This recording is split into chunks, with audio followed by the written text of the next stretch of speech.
Okay, hello students. Welcome back to solutions topic. See, my name is Sujata. I'm from Government Junior College BHL. I'm going to teach you chemistry. I'm taking solutions topic. Anyway, we have covered so many topics in solutions, and we were continuing with colligative properties. So already two properties have done, and two more remaining. So remaining are elevation of boiling point and osmotic pressure, osmosis and osmotic pressure. Okay, so those are the two remaining colligative properties. So now we are going to learn about elevation of boiling point లేదా బాష్పీభవన స్థాన ఉన్నతి. So what is this? What is this elevation of boiling point? So elevation, something is increasing. Elevation means increasing. So elevated. Okay. So what is elevated here? Boiling point is elevated. How boiling point can be elevated? So that means to a solution, so to a solvent, so one solute is added.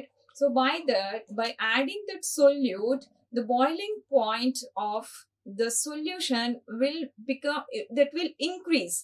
Okay, for example, so in water, so if we add some sucrose or sugar, then what is happening, the boiling point is increasing.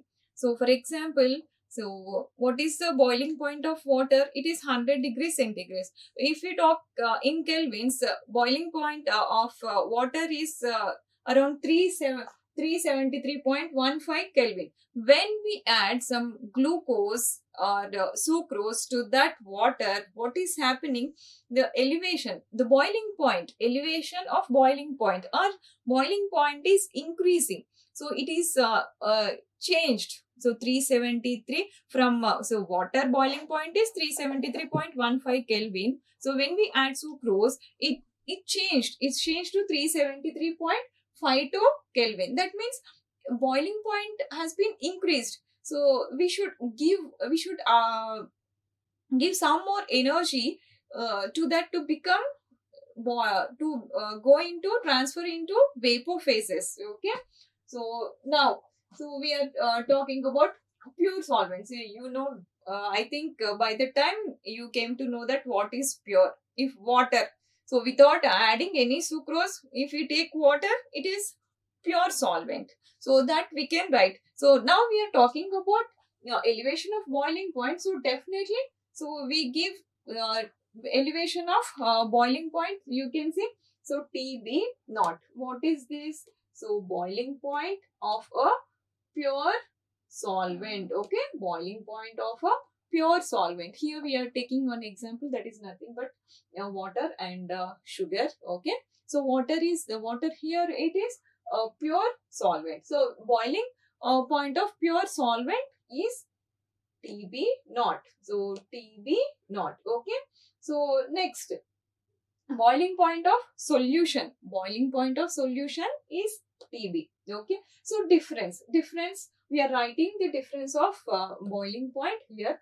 Delta TB equals to TB minus TB naught. Okay. This is the difference. Shows what is the difference, what happened, the increase of the boiling point after adding the solid compound. Okay, after mixing the solid compound, and which is non-volatile. Okay, which is non-volatile. When non-volatile substitute, non-volatile solute is added to the solvent, automatically it elevates the boiling point of the given solution, right? So the difference we are writing here is T delta TB equals to TB minus TB naught. Okay, so delta TB naught. So elevation of boiling point in dilute solutions directly proportional to its molar concentration of the solute in a solution. Okay, so boiling point here, boiling point of the dilute solution directly proportional to, so boiling point of the solution is directly proportional to the molar concentration of the solute which is present in the solution. Okay, here the boiling point is depending upon the concentration of the concentration of the uh, what the of the solute which is present in the solution. Okay, so that we can write it as, so what we are talking about. So here we are talking about elevation of boiling point. So that is proportional to the molar concentration of the solute which is present in the solution. So that's why we are writing delta TB proportionals to M, or we are writing M equals to W2 by M2 by W1 into 1000. So again, we should remember that molality. So here molality. Why molality? We are adding glucose or sucrose. Glucose or sucrose is a solid compound. Okay. So this is in kilograms or grams. Sucrose is measured in grams or kilograms. What is molality? So number of solute moles present in 1 kilogram. Okay, so here we are talking about kilogram. So that is what we should remember, that molarity. So when kilogram comes, so in solutions when kilograms comes, we should automatically remind about molality. Molality equals to weight by molecular weight into 1 by A in kilograms, or weight by molecular weight into 1000 by A in grams. So that's what we have written here. Okay. So M equals to W2 by M2 by W1 into 1000. Okay. So that equals to, so we can change this. Okay.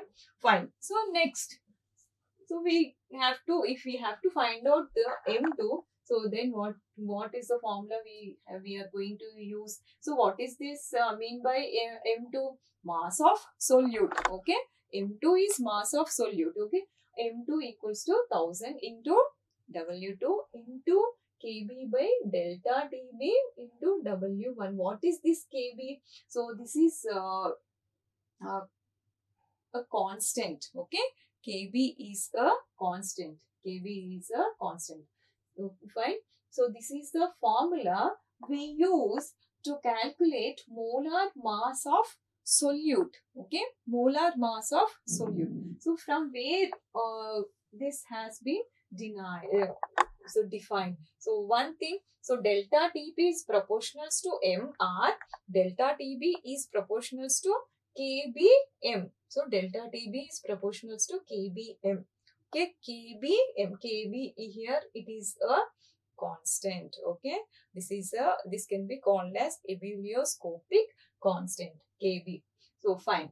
So one problem we are going to solve here. So what is the problem? The boiling point of benzene is 353.2 Kelvin when 1.80 grams of non-volatile solute was dissolved in 90 grams of benzene. The boiling point is raised to 354.11 Kelvin. Calculate the molar mass of solvent. Okay. So here what has been given? Okay, we have to find out mass of the solute, molar mass of the solute. What are there in the problem? What is present in this problem? So in this problem, we can know that, so delta Tb is present. Okay, one thing, and Kb also present. So one more thing, W2 also present. That means weight. Okay, weight of solute also present. Weight of solute is present, and weight of solvent is present. Anyway, we know that gram mass of benzene is benzene. We know. Okay, so like this, all the numbers have been given here. All the values have been given here. So just simply we should substitute them. Okay, we should substitute. So where we are going to substitute? In the formula, M2 equals to 1000 into W2 into Kb by delta Tb into W1. So in that we are going to substitute. So when we substitute all the values, we get 58 grams. That means molar mass of the solute is 58 grams per molar. Okay, 58 grams per molar. Okay. So బాష్పీభవన స్థాన ఉన్నతి. So బాష్పీభవన స్థాన ఉన్నతి అంటే మనకు బాష్పీభవన స్థానంలో పెరుగుదల అనేది కనిపిస్తుంది. బాష్పీభవన స్థానం అనేది పెరుగుతుంది. సో ఏ విధంగా పెరుగుతుంది? ఫర్ ఎగ్జాంపుల్ నీటికి చక్కెరను కలిపినప్పుడు ఏమవుతుంది? దాని ఆ ద్రావణం యొక్క బాష్పీభవన స్థానము పెరుగుతుంది. సాధారణంగా నీటి యొక్క బాష్పీభవన స్థానము 373.15 కెల్విన్. ఎప్పుడైతే ఈ చక్కెరను లేదా సూక్రోజ్ లేదా గ్లూకోజ్ ను కలిపినప్పుడు ఏమవుతుంది అంటే దాని యొక్క ఆ ద్రావణం, ఇప్పుడు నీరు ఏమైపోయింది? చక్కెర ద్రావణం అయిపోయింది. చక్కెర ద్రావణం యొక్క బాష్పీభవన స్థానము 373.52 కెల్విన్ గా మారిపోయింది. ఓకే, సో ఇప్పుడు మనము ఇవన్నీ టీబీ నాట్ ఏంటి? శుద్ధ ద్రావణి బాష్పీభవన స్థానం. అంటే ఇప్పుడు మనము బాష్పీభవనం ఒక ద్రావణము ఎటువంటి ద్రావణము? అబాష్పశీలి ద్రావణము. అబాష్పశీలి ద్రావణము గా మారిపోయిందా అంటే మారిపోలేదు. అబాష్పశీలి ద్రావితాన్ని కలపడం జరిగింది. అబాష్పశీలి ద్రావితాన్ని కలిపినప్పుడు ఆటోమేటిక్ గా బాష్పీభవన స్థానము పెరిగింది. సో అది ఏ విధంగా ఉంది అనేది ఒకసారి మనము చూసుకుందాం. దాని గురించి ఒక ప్రాబ్లం కూడా సాల్వ్ చేసుకుందాం. So capital T B nought శుద్ధ ద్రావణి బాష్పీభవన స్థానము. నెక్స్ట్ ద్రావణం బాష్పీభవన స్థానాన్ని మనము టీ తోని సూచించుకుంటాము. సో ఇప్పుడు మనకు బాష్పీభవన స్థానంలో భేదాన్ని మనము టీబీ మైనస్ టీబీ నాట్ తోని సూచించుకుంటున్నాము. ఓకే, సో ఇప్పుడు నెక్స్ట్ ఇంకొక విషయం మనము నేర్చుకోవాలి. ఏంటి? బాష్పీభవన స్థాన ఉన్నతి. విలీన ద్రావణాల్లో బాష్పీభవన స్థాన ఉన్నతి ఏదైతే ఉందో అది మోలాల్ గాఢతకు అంటే ద్రావణంలో ఉన్న ద్రావితం యొక్క మోలాల్ గాఢతకు అనులోమానుపాతంలో ఉంటుంది. సో ద్రావణంలో ఉన్న ద్రావితపు మోలాల్ గాఢతకు అనులోమానుపాతంలో ఉంటుంది. కాబట్టి మనము ఏ విధంగా రాసుకుంటాం? ఈ బాష్పీభవన స్థాన ఉన్నతి ఏదైతే ఉందో అది దేనికి అనులోమానుపాతంలో ఉంటుంది?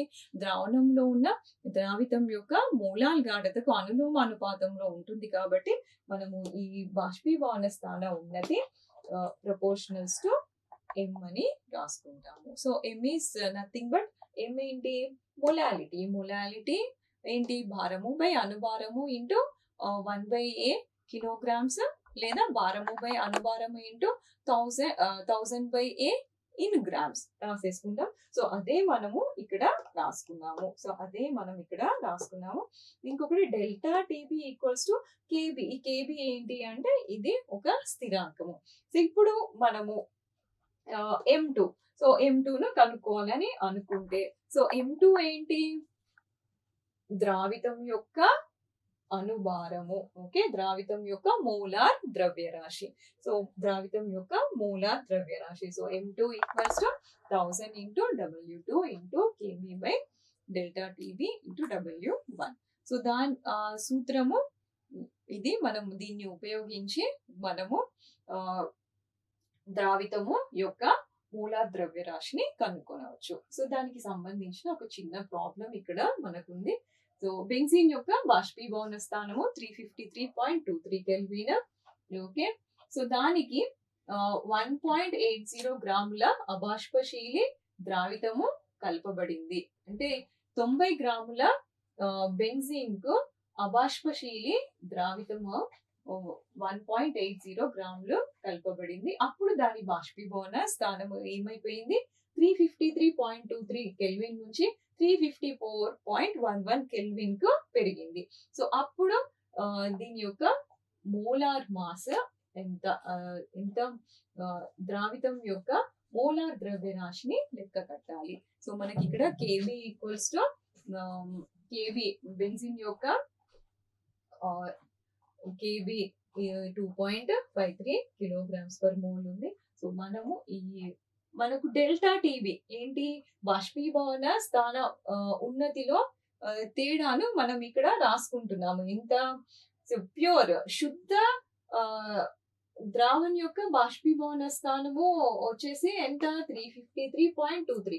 కానీ దానికి అబాష్పశీలి ద్రావణి కలిపినప్పుడు ఆటోమేటిక్ గా దాని యొక్క బాష్పీభవన స్థానము పెరిగింది కాబట్టి మనము ఆ రెండింటిని మైనస్ చేస్తే పెరిగిన బాష్పీభవన స్థానం లేదా తేడా అనేది వచ్చేస్తుంది. ఈ విలువలన్నీ కూడా మనం ఈ పైన సూత్రంలో సబ్స్టిట్యూట్ చేసినప్పుడు మనకు ద్రావితం యొక్క మోలార్ ద్రవ్యరాశి అనేది వస్తుంది. ఇది మనకు బాష్పీభవన స్థాన ఉన్నతి లేదా ఎలివేషన్ ఆఫ్ బాయిలింగ్ పాయింట్ గురించి. ఓకే, సో నెక్స్ట్ ద్రవాభిసరణము లేదా osmosis. Okay, the last property of colligative properties is osmosis and osmotic pressure of solution. So what is this osmosis? First we discuss about osmosis. You can see osmosis, I think you are very well versed, or you are very familiar with the osmosis. So what is this osmosis? So in a container, if you take a solution and solvent, see, solution is separated by solvent. And one more thing we should remember here, solvent is more concentrated than the solution. Okay, here we can see that, so solvent is present and of course solution also present, but these both are separated by semi-permeable membrane. Okay, these both are separated by semi-permeable membrane. And what will happen, so slowly where the solvent molecules will enter through semi-permeable membrane into the solution. Okay, into the solution. And what will happen, the level of the solution will increase. Okay, level of the solution will increase. That means osmosis process is going on. Okay, osmosis process, how it is happening, it is going, that means solvent is entering into the solution through a semi-permeable membrane. Here solvent and solution both are separated by semi-permeable membrane. Okay, still what is happening through that semi-permeable membrane, so solvent is entering into the solution, solvent molecules are entering into solution. So what is happening here, the concentration, see, always solvent is having more concentration, or this is a more concentrated component. So from this the molecules are entering into the solution. So that means what is happening, the process is happening from higher concentration to lower concentration.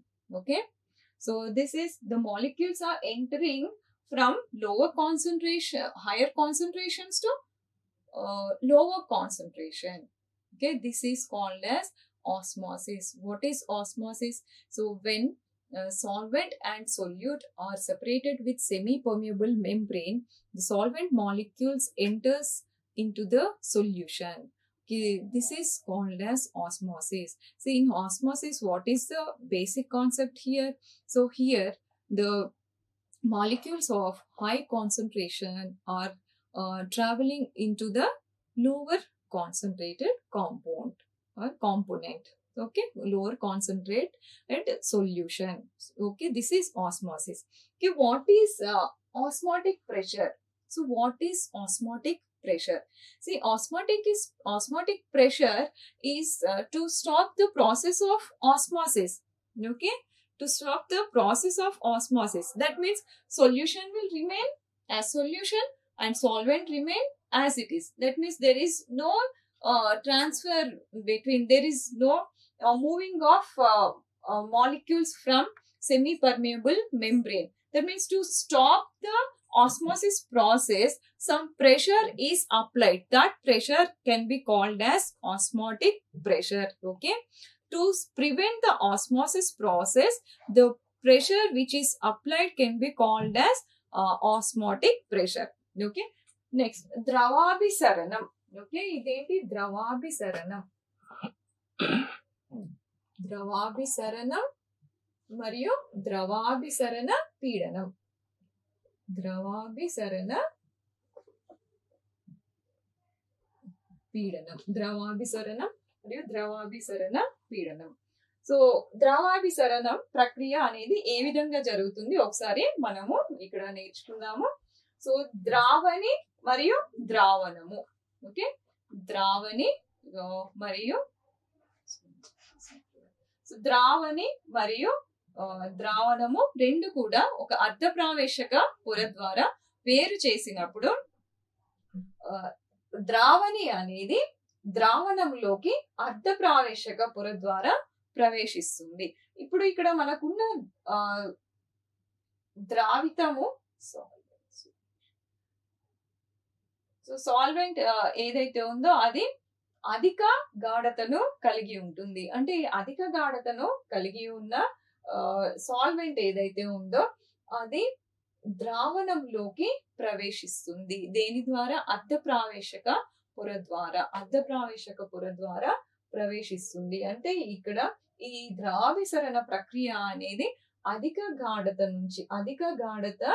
నుండి తక్కువ గాఢతలోకి అణువులు అనేవి చలిస్తున్నాయి. దీనిని మనము ద్రవాభిసరణము అని చెప్పవచ్చు.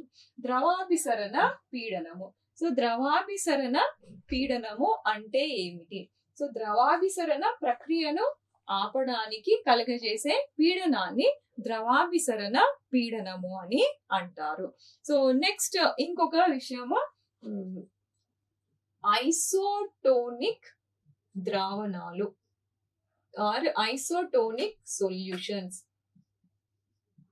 Okay, isotonic solutions లేదా isotonic ద్రావణాలు. ఐసోటోనిక్ ద్రావణాలు అంటే ఏమిటి? సో ఐసోటోనిక్ ద్రావణాలు అంటే ఒకే ద్రవాభిసరణ పీడనము కలిగి ఉన్న ద్రావణాలను ఐసోటోనిక్ ద్రావణాలు అని చెప్పవచ్చు. The solutions which have same osmotic pressure can be called as isotonic solutions. For example, what is the example for isotonic solutions? Isotonic dravanalu. Example, human blood and saline. Okay, saline. Okay, so see the pressure, osmotic pressure which is present in our blood and saline solution, both are same. So that is the reason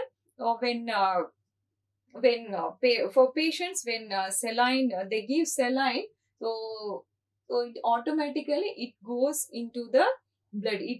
It goes into the blood and it mingles or it travels with the blood. Okay, so isotonic solutions are isotonic dravanalu. What are isotonic solutions?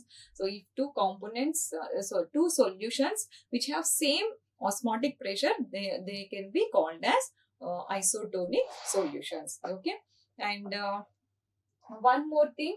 So by this we have done colligative properties. By this we have finished all the 4 colligative properties, and one more thing we are going to learn is that is agiotropic dravanalu. Agiotropic dravanalu.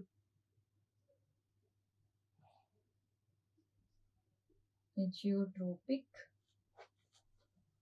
dravanalu. Okay, so agiotropic solutions. Agiotropic solutions. So what are agiotropic solutions? The agiotropic ద్రావణాలు అంటే ఏమిటి?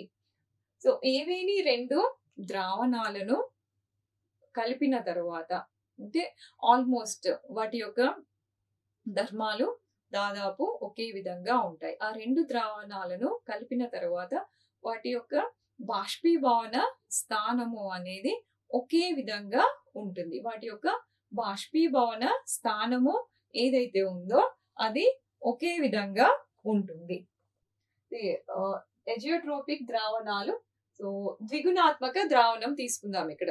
ఇది ఒక ద్విగుణాత్మక ద్రావణం. అంటే రెండిటిని కలిపిన తర్వాత ఏమైపోతుంది అంటే అవి ఒకే ద్రావణం వలె ప్రవర్తిస్తాయి. సో ఇటువంటి ద్రావణాలను మనము ఎజియోట్రోపిక్ ద్రావణాలు అని చెప్పవచ్చు. అంటే ఇది ఒక ద్విగుణాత్మక ద్రావణం. అంటే రెండు అనుఘటకాలు ఉన్నాయి. వాటిని ఒకదాంతో ఒకటి కలిపేసిన తర్వాత ఇంకా అవి ఒకటే ద్రావణము అంటే ఒకే విధమైన లక్షణాలను కలిగి ఉంటుంది. So for example ethyl alcohol and water. Okay, నీరు మరియు ఈథైల్ ఆల్కహాల్. సో నీరు మరియు ఈథైల్ ఆల్కహాల్ కలిపినప్పుడు ఏమైపోతుంది అంటే ఇది 95% ఈథైల్ ఆల్కహాల్ గా మారిపోతుంది. సో 95% ఈథైల్ ఆల్కహాల్ గా మారిపోయిన తర్వాత ఇప్పుడు మనకి ఇంకా నీరు అనేది ఇక్కడ కనిపించదు. మనకు ఇక్కడ ఎందుకు ఈ విధంగా కావచ్చు? నీటిలో మరియు ఈథైల్ ఆల్కహాల్లో రెండిట్లో కూడా మనకు హైడ్రోజన్ బాండ్స్ ఉన్నాయి. అవి ఒకదాంతో ఒకటి బంధితం అయిపోయి మనకు చివరికి నీరు అనేది లేకుండా ఈథైల్ ఆల్కహాల్ గా మారిపోతుంది. సో ఇక్కడ అటువంటిప్పుడు మనము దాంట్లో నీరు ఉందా అంటే ఇంకా నీరు ఉంది అని చెప్పడానికి లేదు. మొత్తానికి కూడా ఒకటి ఈథైల్ ఆల్కహాల్ ద్రావణం మాత్రం ఉంది అని చెప్పవచ్చు. అంటే ఒక ద్విగుణాత్మక ద్రావణము ఏదైతే ఉందో అది ఒకటే ద్రావణంగా అంటే మనకు దాంట్లో రెండు ద్విగుణాత్మక ద్రావణము అంటే ఒకటి ద్రావణి ద్రావితము రెండు ఉండాలి. సో కానీ ఇక్కడ ఈ ద్రావణి ద్రావితము అనేది మనకు సపరేట్ గా అనేది కనిపించదు. సో ఇటువంటి ద్రావణాలను మనము ఎజియోట్రోపిక్ ద్రావణాలు అని చెప్పవచ్చు. So what are azeotropic solutions? So a binary solution after adding two components, it acts as one solution. Okay, it acts as one solution. It shows as if only one component is present in that. So such type of solutions can be called as azeotropic solutions. Okay, for example, ethyl alcohol. When water and ethyl alcohol mix together, so it converts into 95% of ethyl alcohol solution. Okay, there is no water at all. Such such solutions can be called as azeotropic solutions. Okay, so by this we conclude our solutions chapter. Okay, children. Okay, my dear students. So please try to read this chapter. So textbooks are available in your college. You take your textbooks and start practicing, start learning this chapter. Okay, thank you.